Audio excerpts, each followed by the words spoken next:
ನೀವು ತಾನೇ ಈ ಕೇಸ್ ಇನ್ವೆಸ್ಟಿಗೇಷನ್ನ ಹೆಡ್ ಆಗಿದ್ದಿದ್ದು ಆ್ಯಕ್ಚುಲಿ? ಹೌದು. ಕೇಸಲ್ಲೇನೋ ಪ್ರಾಬ್ಲಮ್ ಆಗುತ್ತೆ ಅಂತ ಗೊತ್ತಾಗಿ ಮೊದಲು ಇನ್ವೆಸ್ಟಿಗೇಟ್ ಮಾಡಿದ್ದ ಅಲೆಕ್ಸ್ನ ಬದಲಾಯಿಸಿದ್ರಾ?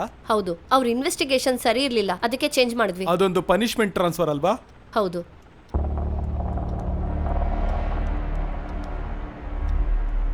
ನಿಮ್ಮ ಮಗಳು ಡಿಗ್ರಿ ಓದ್ತಾ ಇದ್ದಾರೆ ಹೌದಲ್ವಾ? Objection your honour. ಈ ಕೇಸಿಗೂ ಇವ್ರ ಪ್ರಶ್ನೆಗೂ ಏನ್ ಸಂಬಂಧ ಇದೆ?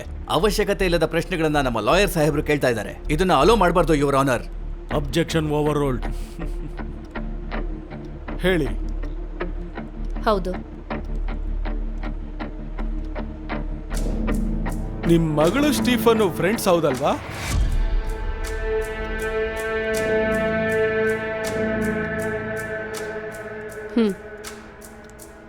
ಸೇ ಎಸ್ ಆರ್ ನೋ. ಎಸ್. ಏನಕ್ಕೆ ನಿಮ್ಮ ಮಗಳು ಸ್ಟೀಫನ್ ನೋಡಕ್ ಹೋಗಿದ್ದು? ಯುವರ್ ಆನರ್, ಹೇಳಿ. ಲಾಯರ್ ಸಾಹೇಬ್ರು ಈ ಕೇಸನ್ನೇ ದಾರಿ ತಪ್ಪಿಸ್ತಾ ಇದ್ದಾರೆ. The real fact of this case is suppressed by my friend your honour. Objection over rolled. ನನ್ನ ಮನವಿ ಏನೆಂದರೆ ಡಿವೈಎಸ್ಪಿ ಬೀನಾ ಅವರ ಮಗಳು ರೀನಾ ಅವ್ರನ್ನ ವಿಚಾರಣೆ ಮಾಡಬೇಕು ಅಂತ ಕೇಳ್ಕೊತೀನಿ. ಆ ಹುಡುಗಿನ ವಿಚಾರಣೆ ಮಾಡೋದಕ್ಕೆ ಮೊದಲೇ ಹೇಳಿದ್ರು. DW1 Reena John. ಡಿವೈಎಸ್ಪಿ ಅವ್ರ ಮಗಳ.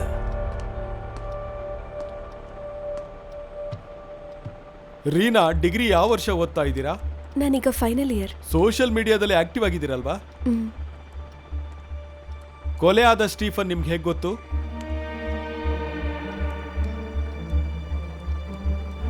ಹೇಳಿ ರೀನಾ.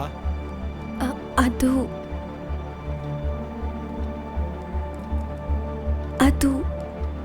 ಆವತ್ತು ನೀವು ಏನಕ್ಕೆ ಸ್ಟೀಫನ್ನ ನೋಡಕ್ ಹೋಗಿದ್ದು? ಹೇಳಮ್ಮ ರೀನಾ. ಸ್ಟೀಫನ್ ನನ್ನ ಇನ್ಸ್ಟಾಗ್ರಾಮ್ ಫಾಲೋವರ್. ನಮ್ಮ ಕಾಲೇಜಲ್ಲಿ ಒಂದು ಪ್ರೋಗ್ರಾಮ್ ಸ್ಪಾನ್ಸರ್ಶಿಪ್ ಬಗ್ಗೆ ಮಾತಾಡೋದಕ್ಕೆ ನಾನು ಸ್ಟೀಫನ್ನ ಕಾಂಟ್ಯಾಕ್ಟ್ ಮಾಡಿದ್ದೆ. ಪ್ರೋಗ್ರಾಮ್ ಎಲ್ಲ ಆದಮೇಲೆ ನಾವಿಬ್ಬರು ಒಳ್ಳೆ ಫ್ರೆಂಡ್ಸ್ ಆದ್ವಿ. ಅವನಿಗೆ ನಾನು ತುಂಬ ಹತ್ತಿರ ಆದಮೇಲೆ ಅವನ ಸ್ವಭಾವ ಎಲ್ಲ ನನಗೆ ಅರ್ಥ ಆಯಿತು.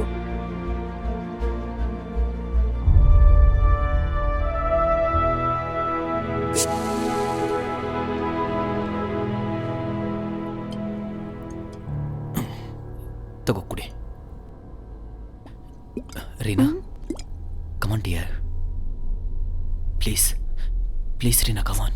ಸ್ಟೀಫನ್, ನಿಮ್ಗೆ ಯಾವಾಗಲೂ ಇದ್ರ ಬಗ್ಗೆನೇ ಯೋಚನೆನಾ?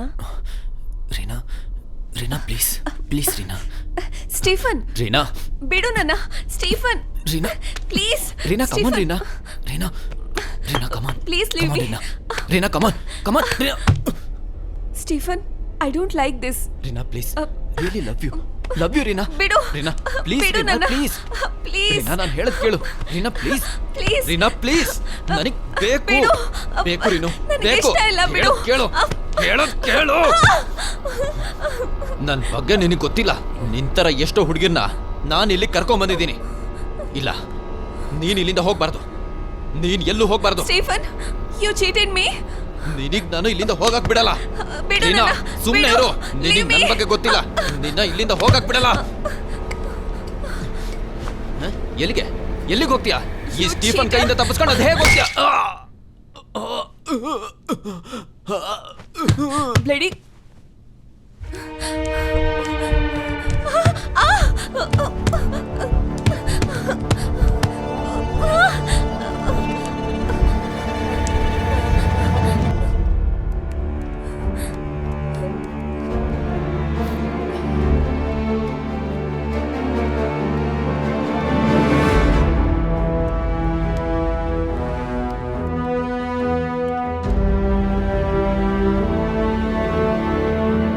I am filing 311 CRPC petition to re-examine the surgeon. CWA doctor Shaji.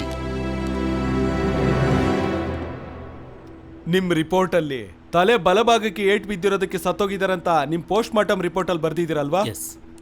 ಅದು ಬಿಯರ್ ಬಾಟ್ಲಲ್ಲಿ ಹೊಡೆದಿದ್ದಿಂದ ಆಗಿದ ಏಟಾ ಏನು? ಇಲ್ಲ, ಬಿಯರ್ ಬಾಟ್ಲಿಂದ ಹೊಡೆದಿರೋದಕ್ಕೆ ಸತ್ತಿದ್ದಾರೆ ಅಂತ ಅನಿಸ್ತಾ ಇಲ್ಲ. ಅದು ಅಲ್ಲದೆ ಬೇರೆ ಯಾವುದಾದ್ರೂ ವಸ್ತುವಿಂದ ತಲೆಗೆ ಸ್ಟ್ರಾಂಗ್ ಆಗಿ ಹೊಡೆದಿರ್ಬೋದು. ಇಲ್ಲ ಅಂದ್ರೆ ಆ ವ್ಯಕ್ತಿ ಕೆಳಗಡೆ ಬಿದ್ದಿದ್ರಿಂದ ಜೋರಾಗಿ ಏಟ್ ಬಿದ್ದು ಸತ್ತಿರ್ಬೋದು. ಯುವರ್ ಆನರ್, ಡಿವೈಎಸ್ಪಿ ನೇರವಾಗಿ ಒಳಗ್ ಬಂದಿದ್ರಿಂದ ಈ ಕೇಸ್ನ ತಿರ್ಚೋದಕ್ಕೆ ಅವ್ರ ಮಗಳನ್ನ ಇದರಿಂದ ಕಾಪಾಡೋದಕ್ಕೋಸ್ಕರ ಜಾರ್ಜ್ ನ ಬಲಿಪಶು ಮಾಡೋದಕ್ಕೆ ಹೊರಟಿದ್ದಾರೆ. ರೀನಾ ಸ್ಟೀಫನ್ನ ಹೊಡೆದಿದ್ದು ಕೊಲ್ಲಬೇಕು ಅನ್ನೋ ಉದ್ದೇಶದಿಂದಲ್ಲ, ತಪ್ಪಿಸ್ಕೊಂಡು ಓಡೋಗೋದಕ್ಕೆ. ಸ್ಟೀಫನ್ ತರದವರು ಸೋಷಿಯಲ್ ಮೀಡಿಯಾದ ಮೂಲಕ ಹುಡುಗಿರ್ ಜೊತೆ ಮಾತಾಡಿ ಅವ್ರ ಜೀವನದ ಜೊತೆ ಚೆಲ್ಲಾಟ ಆಡೋದೇ ಇವತ್ತಿನ ಕಲ್ಚರ್ ಆಗೋಗ್ಬಿಟ್ಟಿದೆ. ಜಾರ್ಜ್ ರೆಸಾರ್ಟಿಗೆ ಪ್ರವೇಶ ಮಾಡಿದಾಗ ಸ್ಟೀಫನ್ನ ಹೊಡಿಬೇಕು ಇಲ್ಲ ಕೊಲ್ಬೇಕು ಅನ್ನೋ ಯಾವ ಉದ್ದೇಶನೂ ಅವ್ರಿಗಿರ್ಲಿಲ್ಲ. ನಿರಪರಾಧಿ ಆಗಿರೋ ಜಾರ್ಜ್ ಅಲ್ಲಿಗೆ ಹೋಗೋಕ್ ಮುಂಚೆನೆ ಸ್ಟೀಫನ್ ಅವರು ಸತ್ತೋಗಿರ್ಬೇಕು. ಅದು ಅಲ್ದೇನೆ ಅವ್ರಿಗೆ ಮತ್ತೆ ಜಾಸ್ತಿ ಆಗಿ ಕೆಳಗ್ ಬಿದ್ದು ಸತ್ತೋಗಿರೋ ಅವಕಾಶ ಇರ್ಬೋದು. ಆದ್ರಿಂದ ನಿರಪರಾಧಿ ಆಗಿರೋ ನನ್ನ ಕಕ್ಷಿದಾರನ್ನ ಈ ಕೇಸಿಂದ ಬಿಡುಗಡೆ ಮಾಡಬೇಕು ಅಂತ ಕೋರ್ಟ್ನಲ್ಲಿ ಮನವಿ ಮಾಡ್ಕೊಳ್ತೀನಿ.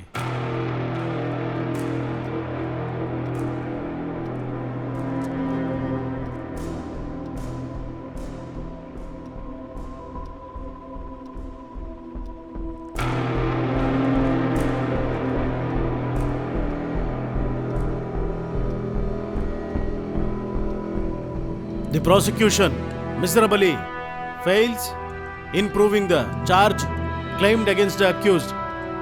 In the result, I hereby acquit the accused of the offence under section 302 offence.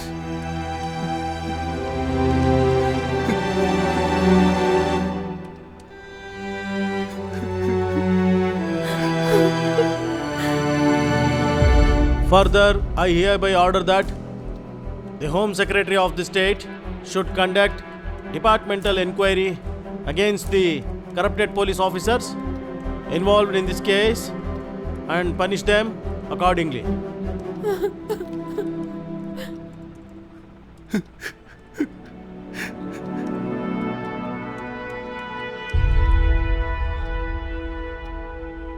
ಡಾಕ್ಯುಮೆಂಟ್ಸ್ಗೆಲ್ಲ magistrate sign ಮಾಡಿಕೊಡ್ತಾರೆ. ಅದಾದಮೇಲೆ ಕೋರ್ಟ್ದು ಸ್ವಲ್ಪ ಫಾರ್ಮಾಲಿಟೀಸ್ ಇರುತ್ತೆ. ಅವನು ಬೇಗನೆ ರಿಲೀಸ್ ಆಗ್ತಾನೆ. ಸತ್ಯ ಏನು ಅಂತ ನಿಮ್ಗೆ ಈಗ ಗೊತ್ತಾಯ್ತಲ್ಲ, ಅವ್ನು ನಿರಪರಾಧಿ ಅಂತ ನಮಗೆ ಮೊದಲೇ ಗೊತ್ತಿತ್ತು. ಚಿಕ್ಕ ವಯಸ್ಸಿಂದ ಅವನ್ನ ನೋಡ್ತಾ ಬರ್ತಾ ಇದ್ದೀವಿ. ಜಾರ್ಜ್ ಅಪ್ಪ ಎಲ್ಲಿ? ಪತ್ರಕರ್ತರು ಮೀಡಿಯಾದವರು ಎಲ್ಲ ಇದಾರಲ್ಲ, ಅವ್ರ ಜೊತೆ ಮಾತಾಡ್ಕೊಂಡು ನಿಂತಿದ್ದೆ. ಈಗ ಜಾರ್ಜ್ನ ರಿಲೀಸ್ ಮಾಡ್ತಾರೆ. ನಾನು ಅವ್ರ ಹತ್ರ ಹೋಗಿ ವಿಷಯ ತಿಳಿಸ್ಬಿಟ್ಟು ಬರ್ತೀನಿ. ಸರಿ, ನಾನು ಲಾಯರ್ನ ನೋಡ್ಕೊಂಡು ಬರ್ತೀನಿ. ಸರಿ. ಜೋಜಿ ಇನ್ನೇನು ಬಂದ್ಬಿಡ್ತಾನೆ. ಬಂದೇ ಬಿಟ್ಟ.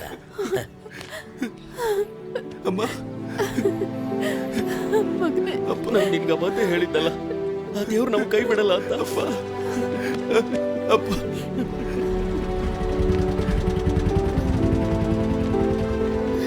ನೀನ್ ಯಾಕೆ ಮಾಡ್ತಾ ಇದ್ಯಾ? ಜಾರ್ಜ್ನ ರಿಲೀಸ್ ಮಾಡಾಯ್ತು. ಜಾರ್ಜ್ ಎಲ್ಲಿ? ಅವನಲ್ಲಿದ್ದಾನೆ ನೋಡಮ್ಮ. ಜಾರ್ಜ್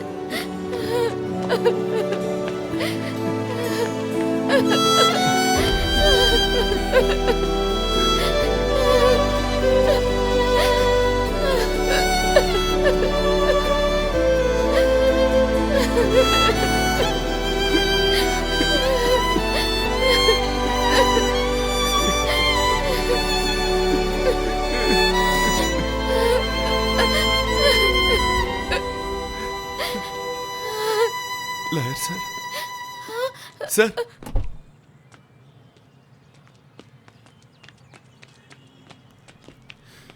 ಸರ್, ತುಂಬಾ ಧನ್ಯವಾದ ಸರ್ ನಿಮಗೆ. ನನ್ನ ಜೀವನ ಮತ್ತೆ ನನಗೆ ಕೊಟ್ಬಿಟ್ರಿ.